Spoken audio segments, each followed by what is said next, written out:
दोस्तों नवरात्रि चल रही है तो सारे भक्तों के मन में, सारे श्रद्धालुओं के मन में एक क्वेश्चन तो पक्का जन्म लेता है कि कोई बाबा, कोई धर्म गुरु कोई ऐसा उपाय बता दे, कोई ऐसा विधि विधान बता दे कि माता हमेशा के लिए मुझ पे प्रसन्न हो जाए। बात तो सही है। लेकिन जितने भी धार्मिक गुरु लोग हैं उन सब की बात तो सुनिएगा, गहराई से सोचिएगा तो वो लगभग सेम कैटेगरी का, सेम लेवल का ही बात बताते हैं। जैसे कि इस्कॉन के बारे में सोच सकते हैं, सदगुरु महाराज के बारे में सोच सकते हैं, प्रेमानंद जी महाराज के बारे में सोच सकते हैं, शंकराचार्य के चारों पीठाधीश्वर से पूछ सकते हैं, चाहे तमाम जितने भी बाबा लोग, जितने भी धार्मिक गुरु लोग जो आध्यात्मिक क्षेत्र से आते हैं वो लगभग एक ही बात बोलते हैं माता को प्रसन्न करने के लिए। और वहीं आप दूसरी तरफ आचार्य प्रशांत को सोच सकते हैं, वो कुछ और ही तरीका बताते हैं माता को प्रसन्न करने के लिए। आप आचार्य प्रशांत के बातों में और अदर धर्म गुरु के बातों में जमीन आसमान का फर्क दिखेगा।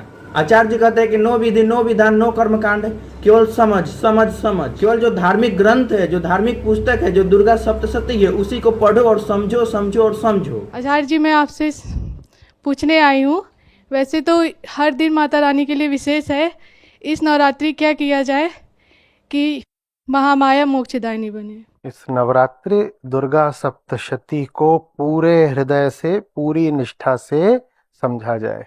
पूरे हृदय से उसको समझना है, पूरे हृदय से, यही व्रत है। जो उसको समझ जाएगा वो सचमुच मुक्ति पाएगा। लेकिन यही आप दूसरे धर्म गुरु लोगों के आप सोच सकते हैं, उनके पूरे कथनी में समझदारी का उतना स्थान नहीं रहता है, ज्ञान का उतना स्थान नहीं रहता है, बोध का उतना स्थान नहीं रहता है। ज्यादा स्थान रहता है तो कर्म कांड का, विधि विधान का। नाम जप करो, अखंड ज्योति जलाओ, अगरबत्ती दिखाओ, हलवा पूरी खीर, व्रत रखो, उपवास रखो। कोई कहता है शास्त्रों का अध्ययन करो, कोई कहता है मंत्रों का जाप करो। बात तो सही है। ये सब करते हैं, तमाम तरह के जितने भी कर्म कांड है सब विधि विधान से करते हैं। और माता जी दुर्गा सप्तशती में साफ साफ कहती है कि जो मुझे सच्चे दिल से जान जाएगा, समझ जाएगा, वो मुझसे जो मांगेगा उसको मैं दे दूंगी। मांगने का तरीका क्या है? ऐसे हाथ जोड़ के माँ यहाँ खड़ी होंगी वरदान मांगोगे, ये तरीका है? नहीं। माँ का ही जो ग्रंथ है उसको समझो, समझो, समझो। एक और समाज में एक बहुत बड़ी भ्रांति फैली हुई है कि लोग कहते हैं कि माता मांस खाती है, माता खून पीती है, तो हम मांसाहार क्यों नहीं करें।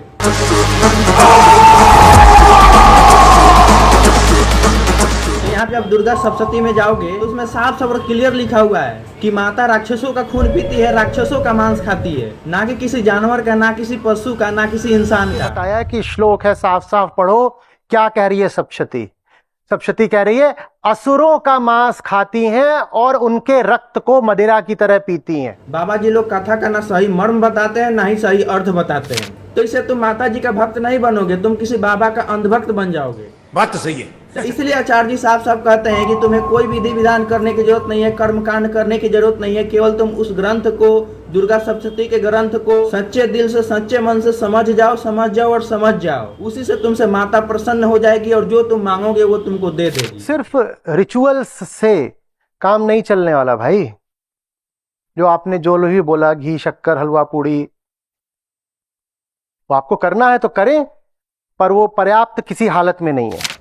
और यहाँ पे दुर्गा सप्तशती कहती है कि जो प्रकृति को जान लेता है, जो माता को जान लेता है, माता उनकी हो जाती है। और जो प्रकृति को भोगता है, शोषण करता है, उसका कंज्यूम करता है, उसको नोचता है, खसूरता है, उसका बलात्कार करता है प्रकृति का, जैसे पशु पक्षी, पर्यावरण, महिला, नदी, पहाड़, झील, झरने, ये सब को तोड़ता है, फोड़ता है अपने स्वार्थ के लिए, माता उसको नष्ट कर देती है, उसको भ्रष्ट कर देती है।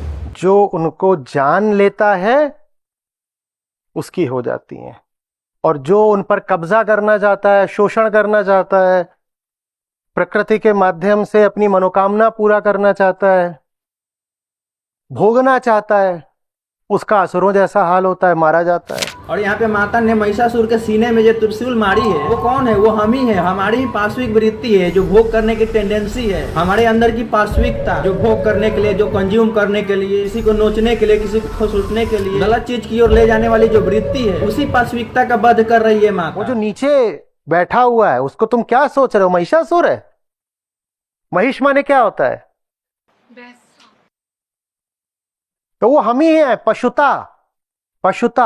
और एक हम लोगों के मन में एक भ्रम पलता रहता है। हम लोग सोचते हैं कि देवी माता, दुर्गा माता कोई दिव्य शक्ति वाला होगी, अलौकिक होगी। कोई दिव्य शक्ति वाला नहीं है, कोई अलौकिक नहीं है, ये पूरा प्रकृति ही देवी है। ये समूची प्रकृति, ये अस्तित्व, पूरा ब्रह्मांड जिसमें दृश्य और दृष्टा दोनों शामिल हैं, इसको ही कहा जाता है माँ। प्रकृति में जो कुछ भी आ गया, पशु पक्षी आ गया, जीव जंतु आ गया, हम लोग आ गए, पेड़ पौधे आ गया, हम लोगों का मन बुद्धि चित्त अहंकार, दुनिया जहान संसार पूरे ब्रह्मांड ही देवी है। आप आ गए, मैं आ गया, आपका मोबाइल फोन आ गया, आपका लैपटॉप आ गया, आपका कंप्यूटर आ गया। इस धरती पर या पूरे ब्रह्मांड में एक एक कण देवी है। वो देवी का ही रूप है, वो माता का ही रूप है, वो स्वयं माता ही है। तो इससे कोई ये भ्रम न पाल ले कि माता जी 10 भुजाओं वाली है, वो शेर पे विराजती है, उनके हाथ में सुदर्शन चक्र है, त्रिशूल है, वो कोई एक व्यक्तिगत देवी है। तो उनको प्रसन्न करने का, उनको खुश करने का एक ही उपाय है, उनको समझना, जानना, समझना और जानना। माँ का ही जो ग्रंथ है उसको समझो, समझो, समझो।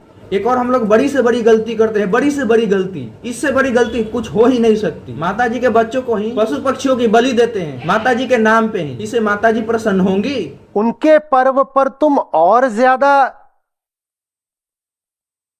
जानवरों को काटते हो। जो सबकी माँ है, उनके शिशुओं को तुम उनके पर्व के नाम पर काट रहे हो और फिर चाह रहे हो मां प्रसन्न हो जाए। हमें माफी मिलेगी? मां क्षमा करेंगी? और फिर हमें ताज्जुब होता है कि जीवन में दुख क्यों है।